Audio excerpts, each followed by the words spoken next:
লক্ষ্মী ভাণ্ডারের স্ট্যাটাস কীভাবে চেক করবেন? আপনি লক্ষ্মী ভাণ্ডার করতে দিয়েছেন এবং সেই ফর্মটি জমা করেছে কি করেনি, অনলাইনে সাবমিট হয়েছে কি হয়নি, সেই স্ট্যাটাস কীভাবে চেক করবেন, তো সেটি দেখার জন্য ভিডিওটি সম্পূর্ণভাবে দেখতে থাকুন। আমাদের এই চ্যানেল থেকে অনলাইনের সব রকমের তথ্য সবার আগে দিয়ে থাকি। চ্যানেলটিকে সাবস্ক্রাইব করে পাশে থাকবেন যাতে নতুন নতুন ভিডিওগুলো আপনার কাছে পৌঁছে যায়। লক্ষ্মী ভাণ্ডার করতে দিয়েছেন, এর জন্য সরকারি অফিসে জমা দিয়েছেন। তো লক্ষ্মী ভাণ্ডারের স্ট্যাটাস অনলাইন থেকে দেখার জন্য আপনার মোবাইল কিংবা কম্পিউটার থেকে যে কোনো একটি ব্রাউজার ওপেন করতে হবে। সার্চ অপশানে লিখতে হবে লক্ষ্মী ভাণ্ডার। স্ক্রিনে যে লেখা দেখতে পাচ্ছেন এটি লিখে সার্চ করে দেবেন। এবার স্ক্রিনে যেটা দেখতে পাচ্ছেন Lakshmi Bhandar government of West Bengal লেখা, এইটাতে ক্লিক করে দেবেন। এটা হচ্ছে লক্ষ্মী ভাণ্ডারের অফিসিয়াল ওয়েবসাইট। তো এখানে দেখতে হবে আপনার অ্যাপ্লিকেশন জমা হয়েছে কি হয়নি।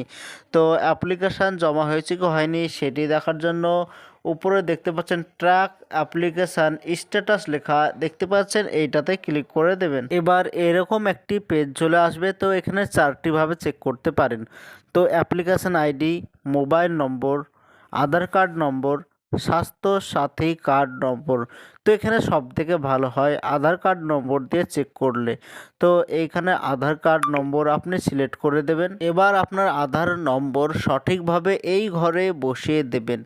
আধার নম্বর সঠিকভাবে দেবার পর পাশে ক্যাপচার কোড দেখতে পাচ্ছেন, এই ক্যাপচার কোড সঠিকভাবে ফিল আপ করে দেবেন এবং পাশে যে সার্চ অপশান লেখা দেখতে পাচ্ছেন এই সার্চ অপশানে আপনি ক্লিক করে দেবেন। এবার এইখানে দেখতে পাচ্ছেন যে 29/1/2025 এই তারিখে বিডিও অফিসে এই লক্ষ্মী ভাণ্ডারটা ভেরিফাই হয়ে গিয়েছে। এই অ্যাপ্লিকেশনটা যে জমা দিয়েছে সেটা বিডিওতে জমা পড়েছে, এখানে তাই দেখাচ্ছে। এটা যে বিডিও অফিসে জমা এবং ভেরিফাই হয়ে গেছে সেটাই দেখাচ্ছে। তো এখানে ডেট দেখাচ্ছে, টাইমও দেখাচ্ছে, কোন বিডিওতে ভেরিফাই করেছে সেটাও এখানে দেখাচ্ছে। তো এই লক্ষ্মী ভাণ্ডারটা তো জমা হয়ে গিয়েছে, কিন্তু এই মাসের টাকা, ফেব্রুয়ারি মাসের টাকা পেমেন্ট এখনও পায়নি। তো সামনে মাসে হয়তো পেমেন্ট পাবে, আবারও ভেরিফাই করবে। যদি ভেরিফাই সাকসেসফুলিভাবে হয়ে যায় তাহলে সামনের মাসে পেমেন্ট পাবে এবং এই মাসের এবং সামনের মাসের 2 মাসের পেমেন্ট একসঙ্গেই পাবে। আপনি যদি লক্ষ্মী ভাণ্ডারের জন্য জমা দিয়ে থাকেন তাহলে সেটাও এখানে এইভাবেই দেখতে পারবেন এবং টাকার স্ট্যাটাসও এখানে দেখতে পারবেন। পেমেন্ট স্ট্যাটাস এখান থেকেও দেখা যাবে। তো এটাই ছিল আজকের জন্য ছোট্ট ভিডিও। এরকম নতুন নতুন ভিডিও আমরা দিয়ে থাকি, চ্যানেলটাকে সাবস্ক্রাইব করে পাশে থাকবেন।